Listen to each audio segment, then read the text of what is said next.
औज़ुबिल्लाहिमिनश्शैतानिर्रजीम बिस्मिल्लाहिर्रहमानिर्रहीम। अस्सलाम वालेकुम माय डियर स्टूडेंट्स। उम्मीद करता हूँ आप सारे खैरियत के साथ होंगे। आज का जो हमारा लेक्चर है वो थर्मोडायनामिक्स थर्मोकेमिस्ट्री में है, जहाँ पे हम पढ़ेंगे स्पॉन्टेनियस और नॉन स्पॉन्टेनियस रिएक्शन। तो जनरली ये टर्मिनोलॉजीज आप यूज़ करते हैं, ठीक है, कि स्पॉन्टेनियस ऑटोमेटिक, नॉन स्पॉन्टेनियस मतलब नॉन ऑटोमेटिक, ठीक है, ये टर्म्स हम यूज़ करते हैं। लेकिन केमिस्ट्री में मतलब किसे कहते हैं, केमिस्ट्री में इसका रोल क्या है, तो वो जो हम बात करते हैं कि किस तरह केमिस्ट्री हमारे डेली लाइफ पे असरअंदाज होती है और हमें केमिस्ट्री कहाँ पे नज़र आती है। आज आप ये सिंपल टर्मिनोलॉजीज आप लोगों ने बहुत दफ़ा यूज़ किए हैं, आपको पता भी है, लेकिन केमिस्ट्री में कहाँ यूज़ होती हैं, कितनी यूज़फुल है, सो ये हम जानने की कोशिश करेंगे। तो चलो हम स्टार्ट कर लेते हैं। पहले हम डेफिनेशन पढ़ लेते हैं कि स्पॉन्टेनियस रिएक्शन। तो फर्स्ट वन हमारे पास है स्पॉन्टेनियस रिएक्शन, ठीक है। अब स्पॉन्टेनियस रिएक्शन क्या है हमारे पास? The type of reaction, type of reaction which takes place of its own and no need of any external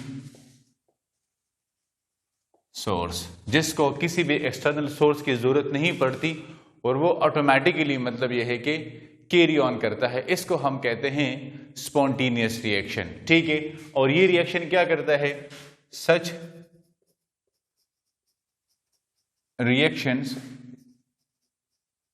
move from non equilibrium state towards equilibrium state, कि ये non equilibrium state से किस तरफ जाते हैं? इक्विलिब्रियम स्टेट की तरफ जाते हैं। नॉन इक्विलिब्रियम से इक्विलिब्रियम मतलब यह है कि ये रिएक्शन वन वे और अनदर इक्विलिब्रियम अचीव करते हैं। ये स्पॉन्टेनियस रिएक्शन की एक खुसूसियत है कि ये इक्विलिब्रियम को अचीव करते हैं।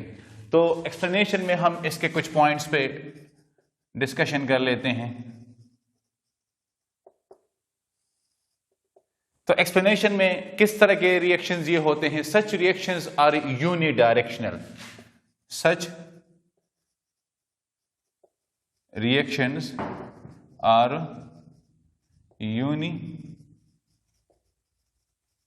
डायरेक्शनल, ठीक है। यूनिडायरेक्शनल मतलब यह है कि एक डायरेक्शन में मूव करते हैं। इट मीन कि ये क्या होते हैं? इररिवर्सिबल होते हैं। So these are irreversible reactions, ठीक है। ये इररिवर्सिबल होते हैं। क्या होते हैं? इररिवर्सिबल होते हैं। And third one, these are real reaction, ठीक है। ये क्या होते हैं? ये रियल होते हैं। तो ये इसकी मतलब ये है कि कैरेक्टरिस्टिक्स है। चलो अब हम इसके एग्जाम्पल पे जाते हैं, लेकिन यहां पे मैं आपको एक चीज बता दूं कि इन्हीं रिएक्शंस की वजह से इक्विलिब्रियम अचीव होता है। So due to these spontaneity of such reactions, equilibrium achieved and not disturbed until the external aid. जब तक हम कोई एक्सटर्नल एड, कोई एक्सटर्नल सोर्स अप्लाई नहीं करते, तो जो इक्विलिब्रियम इन स्पॉन्टेनियस रिएक्शन ने अचीव किया है वो डिस्टर्ब नहीं होता। लेकिन अगर हम कोई एक्सटर्नल सोर्स अप्लाई करते हैं, लेट्स सपोज कंसंट्रेशन हो गया, टेम्परेचर हो गया, प्रेशर हो गया, कैटलिस्ट हो गया, इस तरह की कंडीशन हम अप्लाई करते हैं तो फिर इनके इक्विलिब्रियम डिस्टर्ब हो जाती है। क्या उससे डिस्टर्ब हो जाती है, ठीक है। तो ये हमारे पास क्या, ये हमारे पास स्पॉन्टेनियस रिएक्शन के हवाले से कुछ पॉइंट्स थे। अब हम इसके एग्जांपल्स पे बात कर लेते हैं कि एग्जांपल्स हमारे पास कौन से हैं। तो एग्जांपल्स, जनरल एग्जांपल ये है कि water flow from higher, water always flow from higher to lower, ठीक है। हायर प्लेस से लोअर की तरफ हमेशा वाटर फ्लो करती है, ये हमारे पास स्पॉन्टेनियस है। Second, gas expands from region of higher concentration to lower concentration, ठीक है। ये इसमें एक पॉइंट है कि गैस हमेशा हायर से लोअर की तरफ मूव कर रहा है। Flow of heat, flow of heat from hot body to cold body, ठीक है, hot body to cold body। और the fourth one, neutralization of acid and base, neutralization of acid and basis, ठीक है। अब neutralisation reaction, तो मैं आपको reaction लिखवा देता हूं कि NaOH प्लस HCl, तो ये हमारे पास बन जाएगा NaCl प्लस H2O। ये भी हमारे पास एक स्पॉन्टेनियस रिएक्शन है। Burning of CH4 in the air produces heat which is used, देखिए burning of CH4 in the air which produces heat used for cooking and industries, ठीक है। कुकिंग और industries के लिए उसको हम यूटिलाइज करते हैं। When a piece of zinc is added to copper sulfate solution, the blue color of solution disappear, देखिए when piece of zinc added to copper sulfate solution, the blue color of solution disappear। Solution का blue colour क्यों disappear होता है, आप बताएं क्यों disappear होता है। It is due to spontaneous redox reaction, it is due to spontaneous redox reaction. Redox reaction क्या होते हैं आप मतलब यह है कि इलेक्ट्रोकेमिस्ट्री में आगे आपको समझा दूंगा। यहां पे ये हमारा हो जाएगा zinc plus copper sulphate, zinc sulphate plus copper, ये इसका रिएक्शन हमारे पास आता है। क्या आता है रिएक्शन, इसका आप स्क्रीनशॉट ले लें ताकि आगे मैं आपको नॉन स्पॉन्टेनियस पे बात करूं। ये हमारा था स्पॉन्टेनियस रिएक्शन का। ओके, तो स्पॉन्टेनियस रिएक्शन वो रिएक्शन जो हमारे पास ऑटोमेटिकली मतलब यह है कि आकर करते हैं, जिसको हम कोई एक्सटर्नल सोर्स अप्लाई नहीं करते और फिर भी ये रिएक्शन हमारे पास होते हैं। इन रिएक्शंस को हम कहते हैं स्पॉन्टेनियस रिएक्शन। स्पॉन्टेनियस रिएक्शन में जिस तरह एसिड बेस की न्यूट्रलाइजेशन है हमारे पास, ठीक है, ये एक अहम रिएक्शन है। या बर्निंग आप हमारे पास CH4 है कि जिससे फिर हम इंडस्ट्रीज और हमारे पास जो कुकिंग है उसके लिए फिर हम इसको इस्तेमाल करते हैं। तो ये बड़े अहम मतलब हमारे पास स्पॉन्टेनियस केमिकल रिएक्शन है। सेकंड हमारे पास क्या है, बी, नॉन स्पॉन्टेनियस।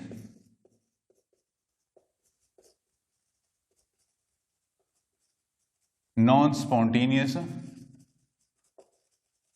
रिएक्शंस। अब नॉन स्पॉन्टेनियस रिएक्शन क्या है? Those reaction which are reverse of spontaneous reaction. Those reaction which are reverse of spontaneous reaction and take place by the application external source, कि जिसमें हम external source को apply करें और ये रिएक्शन अकर करे, इसको हम नॉन स्पॉन्टेनियस या नॉन ऑटोमेटिक रिएक्शन कहते हैं। क्या? नॉन स्पॉन्टेनियस या नॉन ऑटोमेटिक रिएक्शन कहते हैं। इसके एग्जाम्पल हमारे पास क्या आएंगे? तो एग्जाम्पल हमारे पास, एग्जाम्पल से आपको थोड़ा सा इसका ये क्लियर हो जाएगा। तो फर्स्ट एग्जाम्पल है कि flow of heat from cold end of metal rod. देखें, flow of heat from cold end of क्या? Metal rod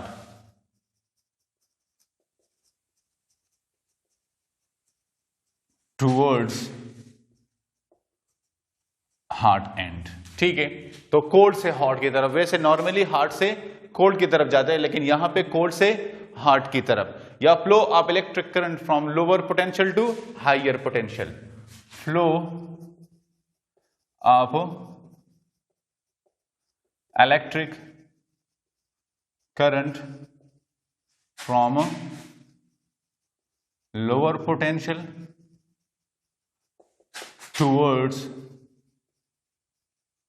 higher potential, towards higher potential. ठीक है, from lower potential towards higher potential. ठीक है, third one, transfer of heat from cold interior part of the refrigerator to the surrounding. Flow आप किस चीज का? Refrigerator में किस चीज का हम फ्लो करते हैं? हीट का। Flow of heat from internal region of refrigerator to the surrounding, to the surrounding. ठीक है, एक ये भी हमारे पास नॉन स्पॉन्टेनियस रिएक्शन है। फिर हमारे पास है combination of N2 and O2। Combination of, तो इसका मैं आपको रिएक्शन लिखवा देता हूं कि N2 plus O2 it give us, ये भी एक नॉन स्पॉन्टेनियस रिएक्शन है। क्या है? नॉन स्पॉन्टेनियस रिएक्शन है। Pumping of water uphill, pumping of water uphill, ये भी हमारे पास एक नॉन स्पॉन्टेनियस रिएक्शन है। ठीक है, तो ये हमारे पास 2, ये हमारे पास 3, 4, 5 एग्जाम्पल हो गए। Spontaneity of reaction. अब इस पे हम थोड़ी सी बात कर लेते हैं। जनरली जब भी स्पॉन्टेनियस रिएक्शन होता है तो we know spontaneous reaction accompanied with decrease of energy। इसमें एनर्जी जो है ना वो क्या होती है? वो डिक्रीज होती है, with decrease ऑफ एनर्जी। क्योंकि स्पॉन्टेनियस रिएक्शन ऑटोमेटिक होते हैं, तो ऑटोमेटिक में हमारे पास लेट सपोज हम कहते हैं कि वाटर बॉयल करते हैं, तो जब ये बॉइलिंग का जो हीट, एक लेट सपोज आपके पास बीकर में वाटर पड़ा हुआ है और वो बॉयल कर रहा है, तो वहां से हीट सराउंडिंग में जा रहा है। अब ये हीट सराउंडिंग में जा रहा है तो जो बीकर में आपके पास पानी है उसका हीट कम हो रहा है। क्या हो रहा है? कम हो रहा है। ये हीट इसका जो कम होना है, इट मीन के यहां पे डिक्रीज ऑफ एनर्जी है, energy in the form of heat है। तो नॉर्मली हम ऑब्जर्व करते हैं कि जितने भी हमारे पास या मोस्टली स्पॉन्टेनियस रिएक्शन, उसमें डिक्रीज ऑफ एनर्जी होती है, और जहां पे डिक्रीज ऑफ एनर्जी हो, so decrease of energy are normally exothermic reaction. क्या होते हैं? Such reaction are exothermic reaction. जितने भी रिएक्शंस में डिक्रीज ऑफ एनर्जी हो तो इनको हम कहते हैं एक्सोथर्मिक रिएक्शन। लेकिन ये जरूरी नहीं है, but not always spontaneous reaction are exothermic. ये जरूरी नहीं है कि हर स्पॉन्टेनियस रिएक्शन एक्सोथर्मिक हो। तो क्यों? तो हमारे पास ऐसे कुछ रिएक्शन है कि जो कि स्पॉन्टेनियस भी है। सो सम स्पॉन्टेनियस एंडोथर्मिक रिएक्शन के स्पॉन्टेनियस भी है और एंडोथर्मिक भी है। तो वो कौन से रिएक्शन है? Evaporation of water, evaporation of H2O। तो H2O लिक्विड फॉर्म में चला गया H2O गैसियस फॉर्म में, और डेल्टा H कितनी एनर्जी? 44, yes 44 kilojoule per mole. इतनी एनर्जी ये क्या कर रहा है? इतनी एनर्जी ये हमारे पास एब्जॉर्ब कर रहा है। तो इतनी एनर्जी एब्जॉर्ब करके इसकी इवापोरेशन होती है। सेकंड हमारे पास है डिसोल्यूशन ऑफ अमोनियम क्लोराइड।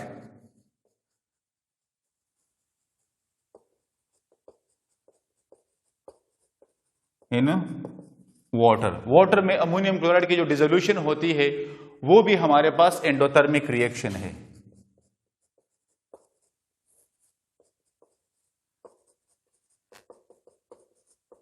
इसकी जो डिसोल्यूशन होती है वो हमारे पास क्या है? एंडोथर्मिक। डेल्टा H इसके लिए +14 किलो जूल पर मोल। ये भी हमारे पास एंडोथर्मिक भी है और स्पॉन्टेनियस भी है, एंडोथर्मिक भी है और स्पॉन्टेनियस भी है। अच्छा, इसका आप स्क्रीनशॉट ले लें। यहां पे हमने ये बात की कि मोस्टली हमारे पास जो स्पॉन्टेनियस रिएक्शन होते हैं वो एक्सोथर्मिक होते हैं, लेकिन ये बात हमेशा सही नहीं है। आपके पास ऐसे बहुत सारे रिएक्शन है कि जो कि स्पॉन्टेनियस भी है और एंडोथर्मिक भी है, और उसके ये दो हमने एग्जाम्पल दिए।